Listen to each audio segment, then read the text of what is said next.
Stormfront Pegasus is quite good. The reason I'm going to be playing it first is just because if he has Mana Leak, we want to make sure it connects. So then we'll go ahead and move the boots. And no reason to play the crown out. Like I said, if he has Mana Leak, there's just no reason to walk into it.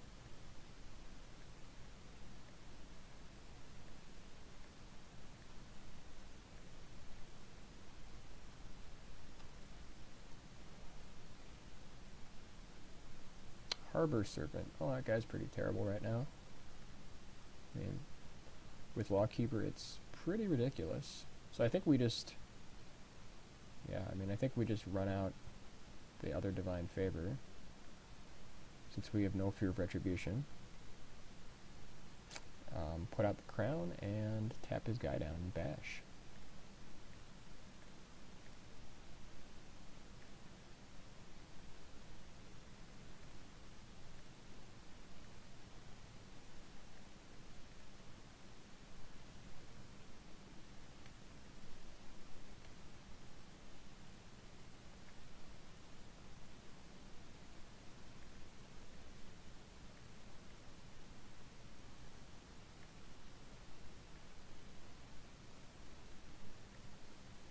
And so, I mean, now we just play Griffin, tap this guy, equip Griffin with boots, and bash for 7.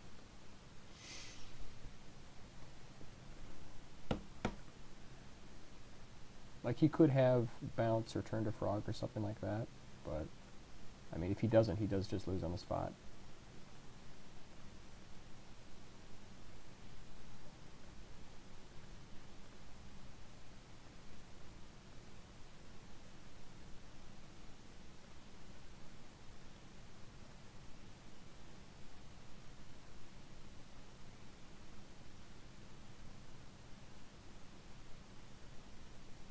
Yep.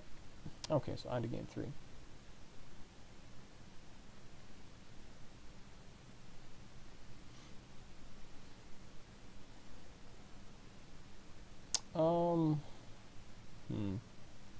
I think I'm actually going to mulligan this hand. Like, I definitely want a blue source, and having all these late drops, especially since he's on the draw. Like, this could easily get us killed if we don't mulligan, I think. Yuck. Ugh.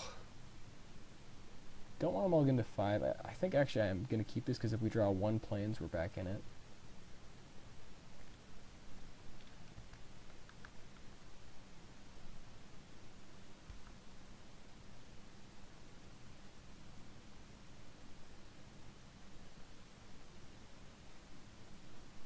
I mean, obviously if we don't draw plains, it's really bad, but...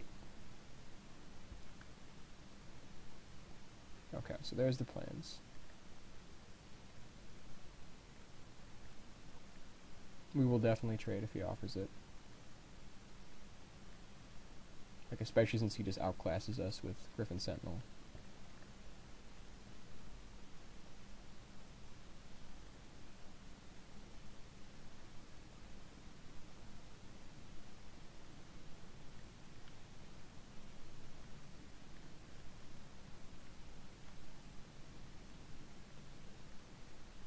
And actually, I mean, if we can get Thran Golem with one of those Divine Favors, it's going to be ridiculous.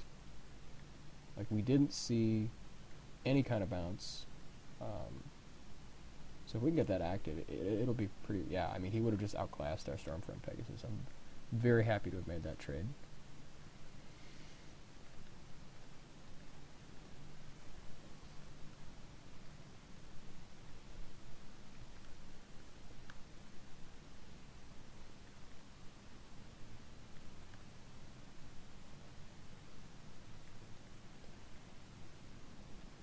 Like, it's really bad if he has Mana Leak here, but you know, we've got to start trying to play guys. Yep. Okay, now we just run out Jin and just bash face.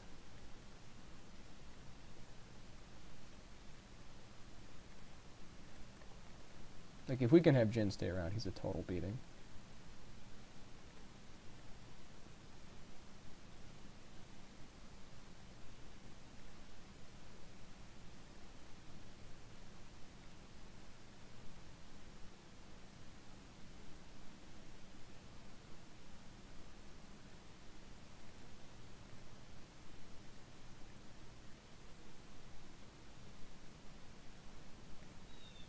Okay, so he has infinite tappers. I'm so glad we brought in that Swiftfoot Boots. At this point, I'm definitely tempted to just use the ability, and I think we just want to do that now.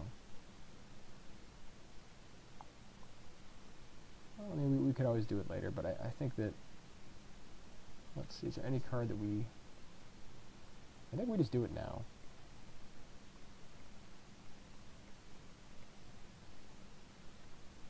And very happy that we did that, because Divine Favor, well, it would have been better on the Thran-Golem, of course, but we will definitely take it. I mean, if we put it on our Griffin, it comes a 4/5, or we could just put on the Djinn, make it a 5/7, but I mean, he's got 2 tappers, so I think we want to even out the threats. Yeah.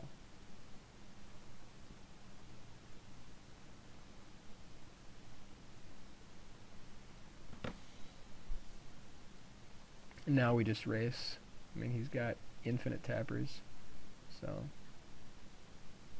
at this point, I mean, we could literally just tap down his Griffin and then just bash for 8, get it through. But I mean, we want to do end of turn, so I think we just attack. If he wants to chump, I'm fine with that.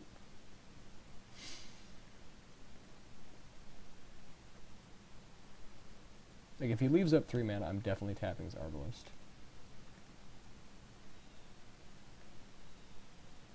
Well,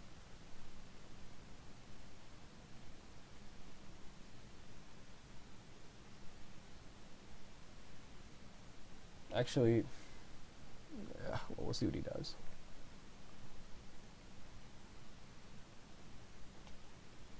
Never mind, I'm actually tapping his Lawkeeper. I want to keep a Lawkeeper locked down.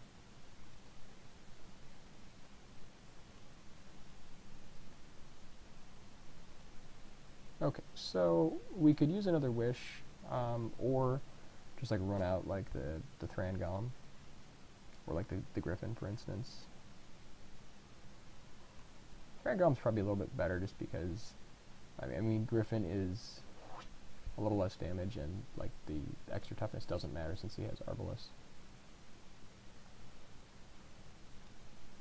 So then he just locks down our Griffin. Yep, big surprise there. Now I think we just push damage here. We attack, tap his Griffin, pre-blockers, and then, yeah, that seems good. Or we could just tap down this guy at the end of the turn, make him leave his mana up, play the Thran-Golem, and then get in with guys next turn. Yeah.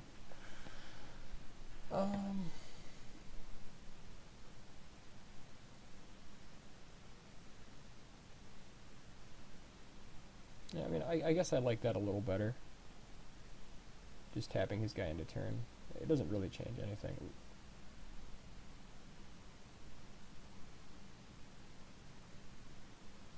Yeah, I think we just want to tap it end of turn.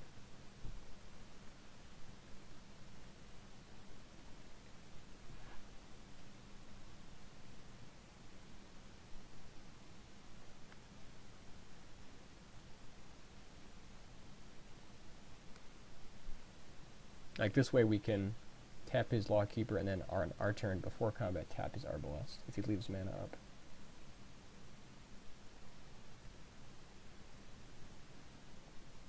I mean, if he wants to keep being aggressive, I am totally fine with that. Definitely not blocking.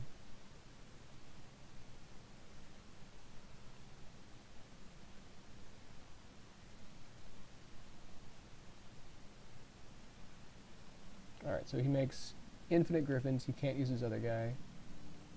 Tap down a Lawkeeper. Yep, that's fine.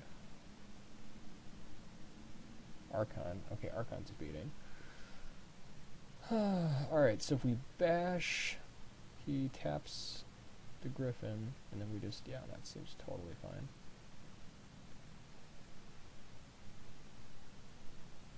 Alright, so now we attack with both. Like, he can double block with the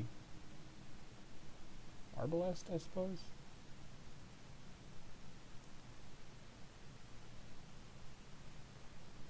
Yeah, we don't really care about tapping his guy. I think we can trade Golem for Arbalest. That's fine. Otherwise, we could tap like his Arbalest and then get in, and then he'd have to. Well, he wouldn't have to, so I think that's actually just fine.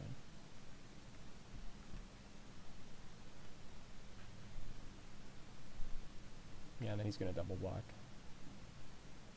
Yep. Definitely killing Arbalest.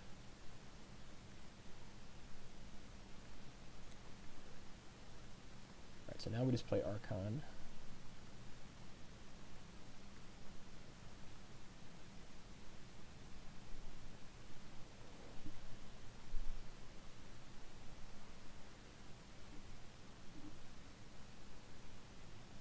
And I mean, like, at this point,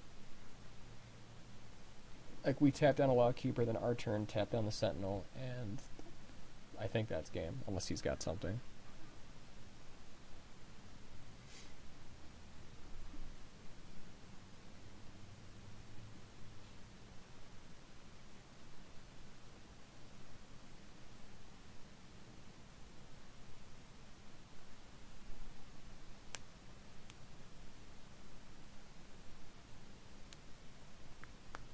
So we'll see what he does.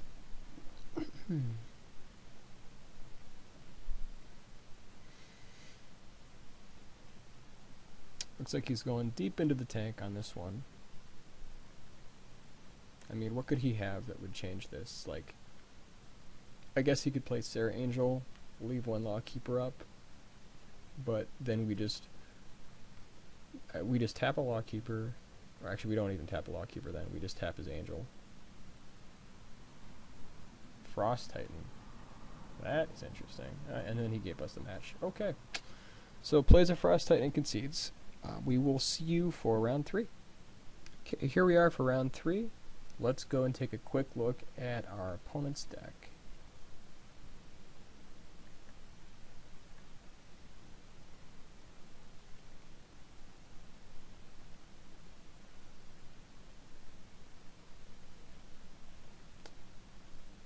So he is green-blue.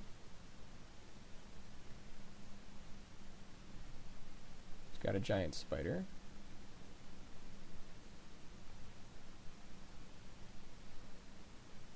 And a stinger fling spider. Yuck.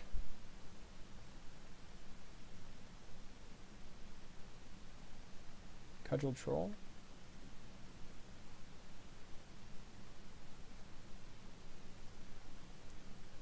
Troll hide.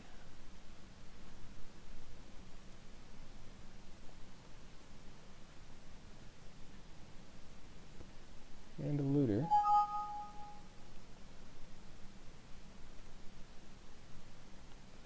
Okay, so this hand is quite good. We are going to keep.